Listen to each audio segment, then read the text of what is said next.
Online share ട്രേഡിംഗിലൂടെ ലാഭം വാഗ്ദാനം ചെയ്ത് മുൻ കേരള ഹൈക്കോടതി റിട്ടയർഡ് ജഡ്ജിൽ നിന്ന് 90 ലക്ഷം രൂപ തട്ടിയെടുത്തു. റിട്ടയർഡ് ജസ്റ്റിസ് ശശിധരൻ നമ്പ്യാർക്കാണ് പണം നഷ്ടമായത്.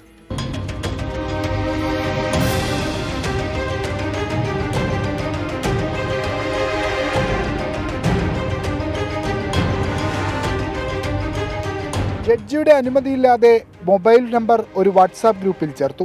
പിന്നീട് ഇതുവഴിയാണ് ലാഭം വാഗ്ദാനം ചെയ്ത് തട്ടിപ്പ് നടത്തിയത്. പണം അയക്കേണ്ട ലിങ്ക് വാട്സാപ്പ് ഗ്രൂപ്പിൽ നൽകി. എം ശശിധരൻ നമ്പ്യാർ ഇതുവഴി പണം അയക്കുകയും ചെയ്തു. 85% ലാഭം വാഗ്ദാനം ചെയ്താണ് ഘട്ടം ഘട്ടമായി ജഡ്ജിയിൽ നിന്നിവർ 90 ലക്ഷം രൂപ തട്ടിയെടുത്തത്.